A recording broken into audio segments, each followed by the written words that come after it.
That was a fabulous skit. I don't know about all this touchy-feely business. We're Christians around here. We don't believe in that kind of thing. This crowd gets bigger and bigger. Every time I come out here, there's more and more people. You all must realize that I'm coming, and you invite your friends. I appreciate that. For those of you who were not here yesterday, it's so great to be. Please don't talk while I'm talking, ladies. Please, thank you.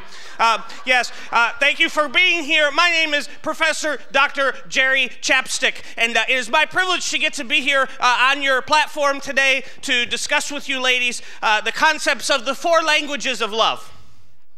I'm so proud. Where's Mrs. Proud? Where is she? Is she here? Is she here? She probably had to sleep in this morning because she was up here so long last night. Yes, there she is. I'm so proud.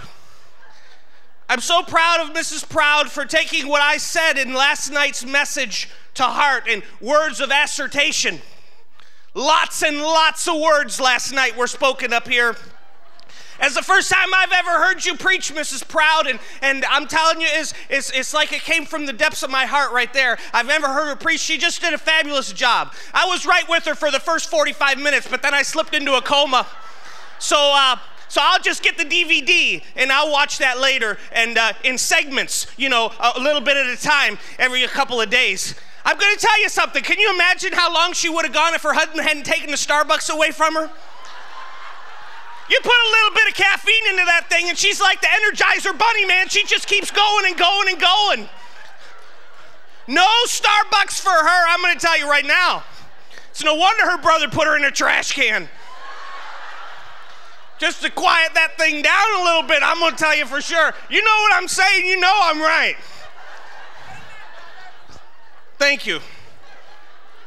Now, girls, I've spent the last 11 hours of my life dedicated wholeheartedly to reaching the women of America and changing your lives and trying to feel your pain and understand how you think and understand how you feel. And I've come to this conclusion. It's hopeless.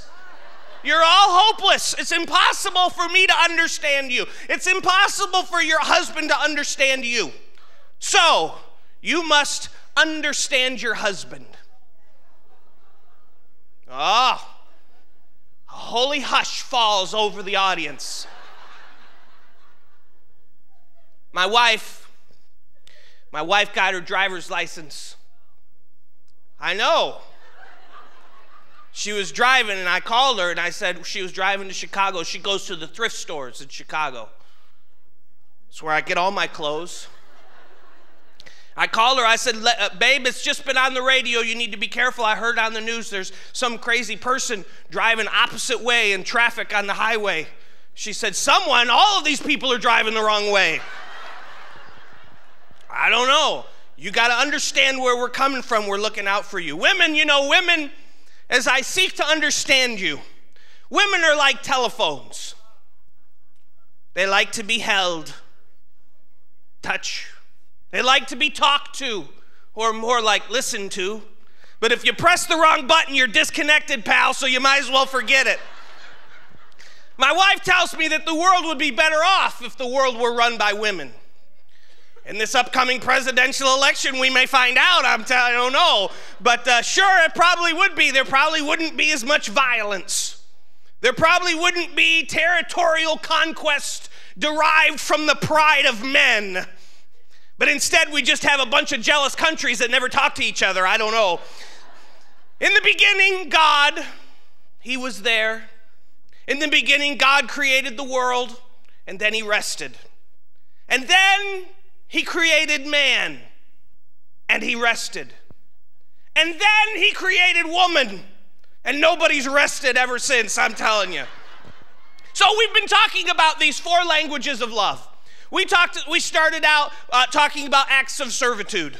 And we believe that it is your job to serve us.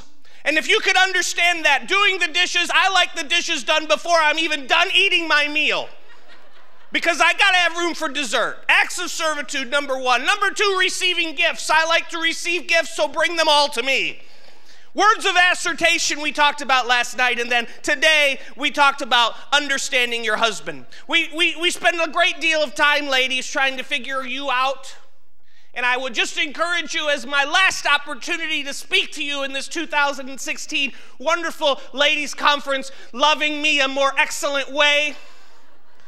Understand your husband, understand your husband. Now, this is normally a 6-hour lecture, but I can condense it down to just a few minutes.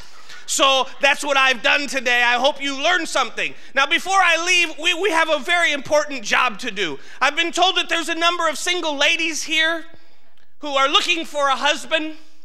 And so I've got a single guy in my constituency looking for a lady. And so I'm going to ask my team of friends to come on out here, and they're going to help me interview for a wife for Louie. One of you very lucky ladies she's leaving. She doesn't want him. Don't pick her. Get her. Don't pick her. Goodness. Pregnant ladies can't. They're going to pick some random ladies. One of you lucky ladies is going to get to bring Louie home with you today. Here, you go find somebody. Oh, I found one. You know I'm coming for you. Excuse me. Pregnant lady coming through.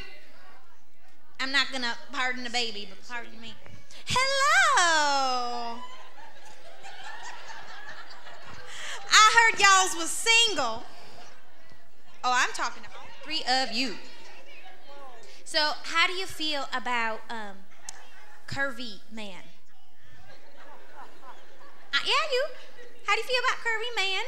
We can't hear her. Give her that microphone. No curvy man. No curvy man. By the way, I'm Ma Tater. What's your name? Anna. Nice to meet you, Anna. Where are you from? Pascagoula, Mississippi. We talk the same. I like her. Your turn. That was quick. Okay. Excuse me, ladies. I'm gonna walk in right in here. Excuse me. Get away. Man, good night. What are you taking so much room for? Excuse me. What is this bag for? Good night. It's huge. My wife's got a huge bag too. All right. What's your name? Elizabeth. Are you sure about that? Yes. Okay. If you were given a choice between a tractor, would you pick a John Deere or a John Deere? I'd say the John Deere. You're smart. Good girl. Oh, sorry. These are not for me. Louie, do you know how to make donuts? No. She knows how to eat them. That was better jokes than I had. If you have, are you okay with 300+ pound men? I'd say no. What about 350? No. Someone else. Mr. Fredrickson? Yes. You right here. What's your name? Angie. Angie, I'm John. Hi, John. Nice to meet you. I have a couple questions concerning Louie. The first one. Oh, I'm sorry. That's okay. What would you do if Louie had a heart attack? Or actually, when he has a heart attack. Call 911. She's speechless. I would be too. Speechless. Where's Louie? Is he here yet? Louie! Here he comes. He was I'm eating here. breakfast. We gotta stop this nonsense. I'm here. Louie, we're finding you a woman. Oh, Don't that was spill that close. drink in this auditorium. I know. I was close. Last night you made a mess with your popcorn. I don't know who did that. That wasn't me. Come on up here, Louie. Hold on. I'm gonna go get my wife. Louie, I would like for you to tell all these wonderful ladies what you're looking for in a wife. Oh, I don't need to look anymore. I found one. You found one. Was it found one one. of these lovely ladies that were interviewed? No. Was it one of the lovely ladies that was up here You're in singing luck. earlier? No. Is it one of the lovely ladies on the platform? No. I met. You were pretty adamant about Sorry. that. But they're married. I met a girl on the line. You did? Yes. On the line. You met a girl on the line. On the line. Well, tell me about her. Christianity mingles. Yes. She she's really disgusting. nice. She's high up there in her ranks. And So she's a leader. yeah, she's a leader. You know, we talked, we've emailed a lot back and forth. So she's technologically advanced. Yeah, And she's she really works good. email and She's really nice. internet. Yeah. Tell me more about her. What does she like? Well, she likes telling me what to do. Sounds Typical. complicated. Yeah. And, you know, just talking and talking and talking. Sometimes she just says what she just said, but the opposite way later. So she keeps using that word, but it doesn't mean what she thinks it means. She's fun. Yeah? Yeah. Do you guys do things together? Do you spend time together? Last night we went out and to the fair. You did? Yeah. What happened? Oh. What happened at the fair? Well, we took a picture. Really? Yeah. You did? Yeah, we took a picture. Well, you have a picture of you and your girlfriend. Yeah. Let's see your I think picture. They have it. Where? All right. Louis, that's Donald Trump. That's her. Louis, no, she's one of them politicians. What do you mean? She's gonna be president. What do you mean? Now don't get all upset, Louis, but I talking about? think she's already spoken for. What? We better go help Louis find somebody else. Ladies, you enjoy the rest of your time together here at this conference, and you make sure you come back next year. And so yes, thank you. Thank you.